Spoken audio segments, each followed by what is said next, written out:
Hello guys, welcome to part 2 of our unit on GI surgery. Before I move on with the lecture, I'd like to add a disclaimer that I do not own any of the pictures or illustrations I've used in this video. Now we're going to be talking about GERD or GORD based on how you spell esophagus. It's defined as reflux of gastric content from stomach due to an incompetent lower esophageal sphincter. One of the key functions of the LES is to make sure that the gastric content stays within the stomach. The only time it loosens is when a food bolus is passing through it, and that's physiologic.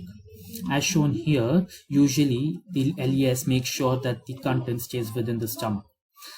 Now suppose we have an incompetent LES, as mentioned in the definition, that would allow the gastric content to reflux out into the esophagus.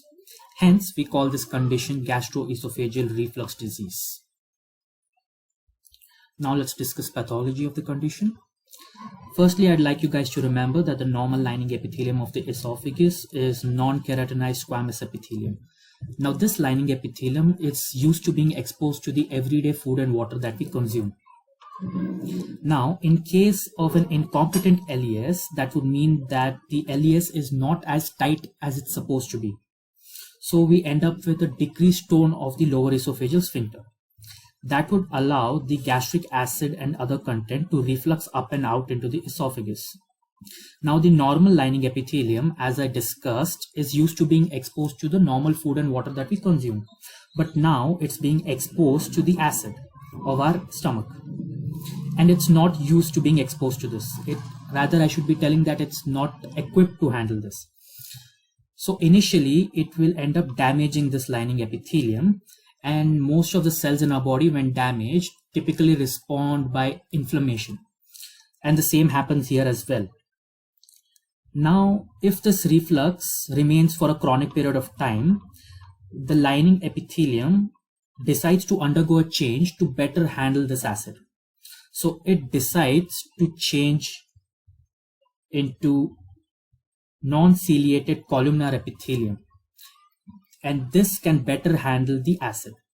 We all know that when one cell type changes into another, we call that metaplasia. Hence, I can say that GERD has the potential to cause metaplasia in the lining epithelium of the cell as well. Now let's discuss some risk factors for the condition. The main risk factors are namely alcoholism, tobacco, obesity, a fat-rich diet, and caffeine use.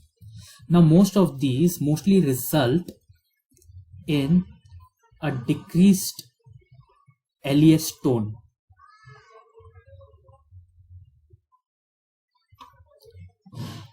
Which is why when we suggest these patients to undergo a lifestyle change, we advise them to avoid all these risk factors along with diet and exercise. Now what I'd like you to keep a note of is that hiatus hernia is also a potential risk factor for GERD. For now, just take my word for it. I'll explain the exact mechanism when I'm discussing the condition in detail.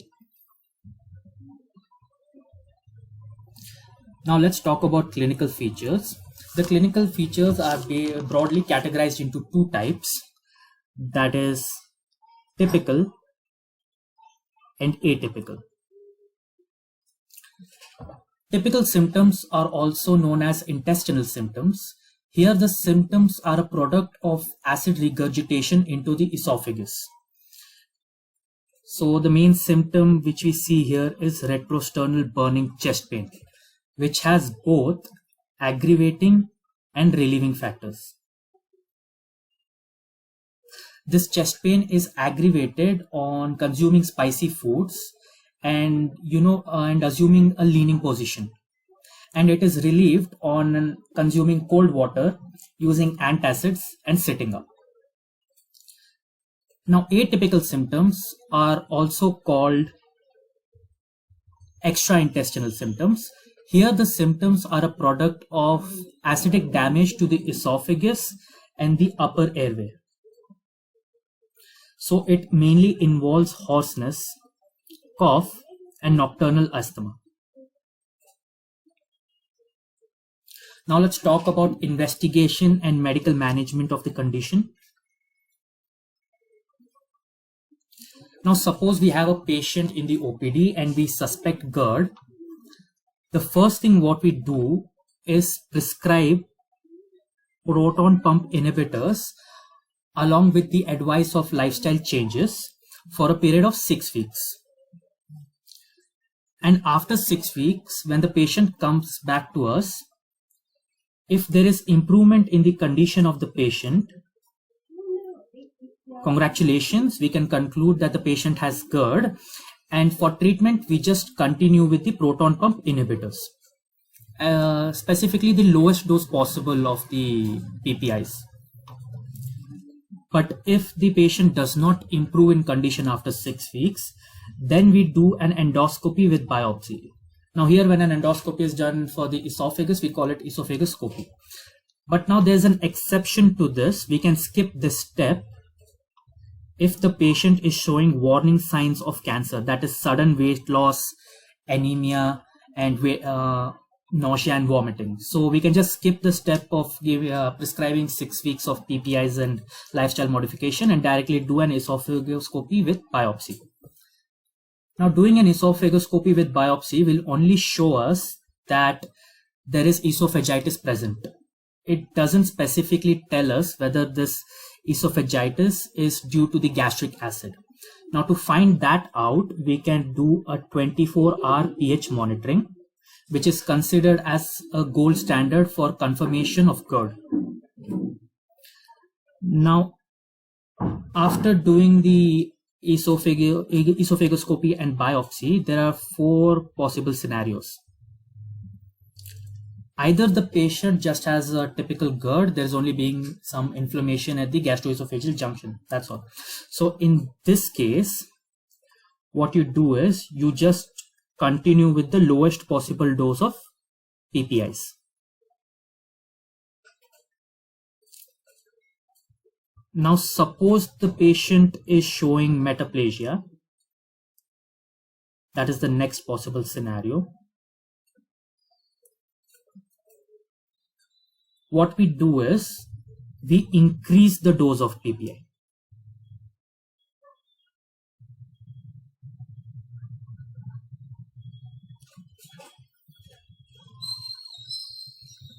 If the patient shows dysplasia,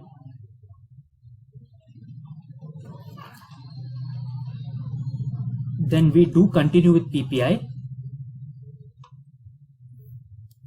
But along with PPI, we also do local ablation.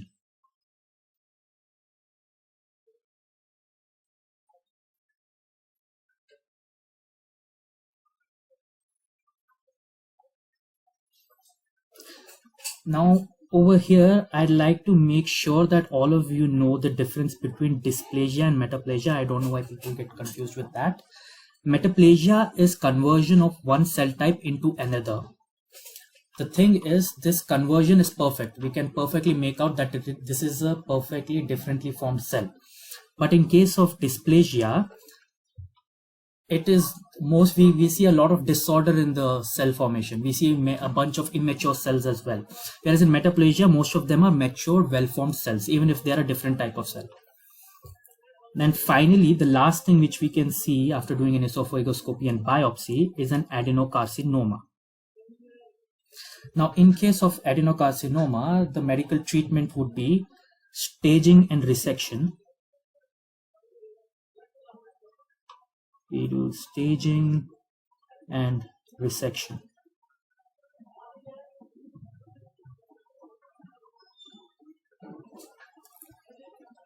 Plus, we could also do chemo and radiotherapy. Another point to note is that from GERD up to dysplasia, it's recommended that the patient has regular checkups.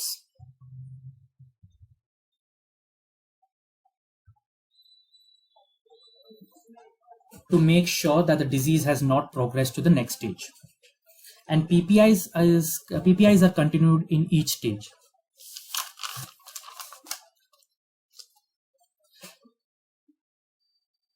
Now let's quickly review this once. The patient has come to us. We initially prescribe PPIs and lifestyle modifications for a period of 6 weeks.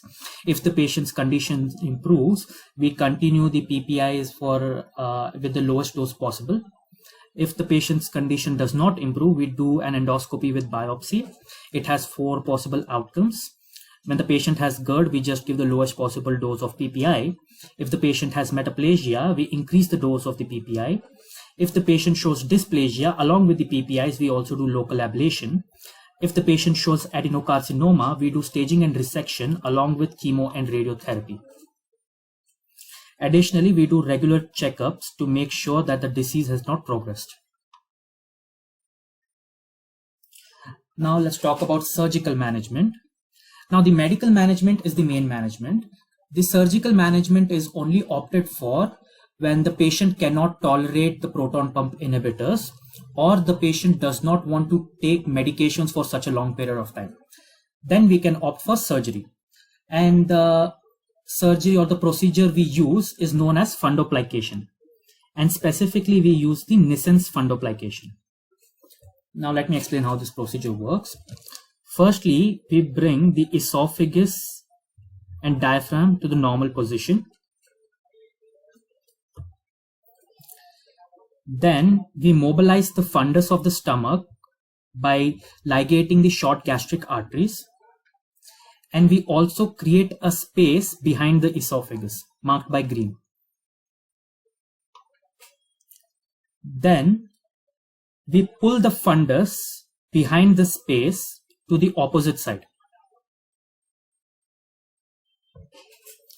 After we have brought the fundus to the opposite side, we approximate the two ends and anastomose them. The end product looks something like this. So there is a wrap around the esophagus, which is completely 360 degree. So this 360 degree wrap, which is done with the fundus, is what we call the Nissen's fundoplication. Now there are a bunch of partial fundoplications as well, where we don't do a complete 360 degree wrap. Those are the other types of fundoplications, which is not specifically required for our level. A few additional points about the surgery is that the wrap should be loose. So we should make sure that the wrap is not tight, which is why some hospitals use an endoscope with a diameter of around 2 centimeters and put it in the esophagus while doing the procedure to make sure that the wrap doesn't end up becoming very tight. And the wrap should be around 3 to 5 centimeters. That's all for this lecture. Thank you for watching.